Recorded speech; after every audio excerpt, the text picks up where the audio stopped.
जानवरों में गधा सबसे ज़्यादा बुद्धिहीन मतलब मूर्ख समझा जाता है। जब हम किसी आदमी को परले दर्जे का बेवकूफ़ कहना चाहते हैं तो उसे गधा कहते हैं। मतलब जब हम किसी आदमी को बेवकूफ़ कहना चाहते हैं तो उसको गधा कहते हैं। मतलब जो गधा है वो एक तरीके से बेवकूफ़ का पर्यायवाची ही मान लिया जाता है। गधा सचमुच बेवकूफ़ है या उसके सीधेपन, उसकी निरापद सहिष्णुता ने उसे यह पदवी दे दी है? गधा वास्तव में ही मूर्ख है या उसके सीधेपन के कारण उसको लोग गधा कहते हैं, इसका निश्चय नहीं किया जा सकता। गाय सींग मारती है, ब्याई हुई गाय तो अनायास ही सिंहनी का रूप धारण कर लेती है। सब जानवर अपने प्रति किए जाने वाले अत्याचारों का विरोध करते हैं, लेकिन जो गधा है वो कभी भी विरोध नहीं करता है। जैसे गाय का उदाहरण ले लो।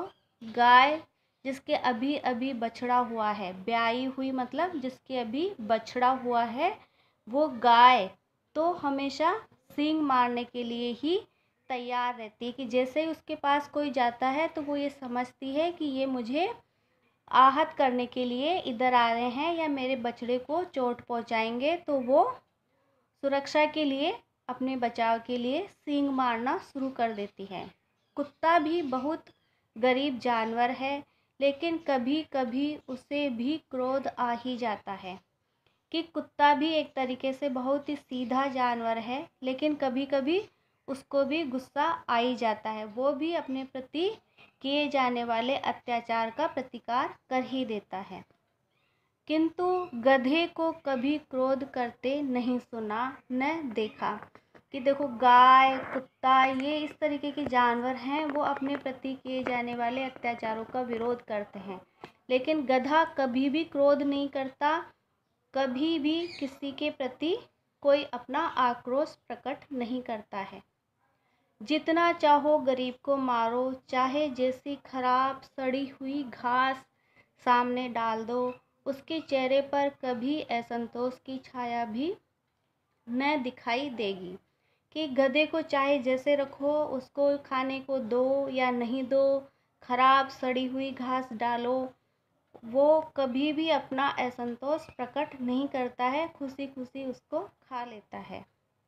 वैसाख में चाहे एक आध बार कुलेल कर लेता हो, कुलेल मतलब क्रीड़ा, कि वैसाख कभी कभी वो एक आध बार क्रीड़ाएं कर लेता है। क्रीड़ाएं मतलब खेल लेता है। वो संस्कृत में उसको वैशाख नंदन भी इसीलिए कहते हैं क्योंकि जो वैशाख का महीना है वो इसके जन्म का महीना माना जाता है, इसलिए इसको वैशाख नंदन भी कहते हैं। पर हमने तो उसे कभी खुश होते नहीं देखा। उसके चेहरे पर एक विषाद स्थायी रूप से छाया रहता है।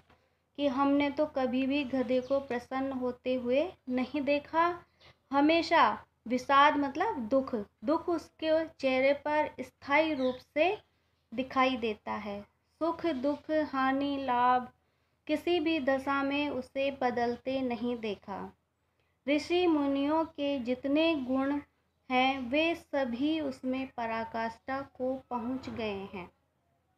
जैसे ऋषि मुनियों की विशेषता होती है कि वो सुख दुख को समभाव रूप से देखते हैं। सुख में और दुख में कभी भी असमानता प्रकट नहीं करते हैं, वो दोनों ही परिस्थितियों में एक जैसे रहते हैं। तो गधा भी उन्हीं ऋषि मुनियों की तरह हैं, वो सुख और दुख दोनों परिस्थितियों में एक जैसा ही व्यवहार करता है। पर आदमी उसे बेवकूफ़ कहता है, लेकिन आदमी उसके इस व्यवहार पर उसे मूर्ख कहता है। सद्गुणों का इतना अनादर कहीं नहीं देखा। कदाचित सीधापन संसार के लिए उपयुक्त नहीं है। लेखक इसके माध्यम से ये कहना चाहता है कि बहुत अधिक सीधा होना भी बहुत दुखदायक हो जाता है। जैसे देखिए ना, भारतवासियों की अफ्रीका में क्या दुर्दशा हो रही है। लेखक सीधेपन का एक उदाहरण और प्रस्तुत कर रहा है। उस समय भारत अंग्रेज़ों का गुलाम था, भारतवासियों की स्थिति अच्छी नहीं थी, और अफ्रीका में श्वेत अश्वेत भेद बहुत चल रहे थे। तो उस समय अफ्रीका में भारतीयों की जो दुर्दशा हो रही थी, उसका कारण भी लेखक ने सीधापन ही बताया है। क्यों अमेरिका में उन्हें घुसने नहीं दिया जाता? बेचारे शराब नहीं पीते, 4 पैसे कुसमय के लिए बचा कर रखते हैं। कुसमय मतलब विपत्ति के समय के लिए पैसे बचा कर रखते हैं। जी तोड़ मेहनत करते हैं, किंतु किसी से लड़ाई झगड़ा नहीं करते। 4 बातें सुनकर गम खा जाते हैं। 2-4 जली कटी सुनने के बाद भी वो पलटकर जवाब नहीं देते, फिर भी बदनाम है। कहा जाता है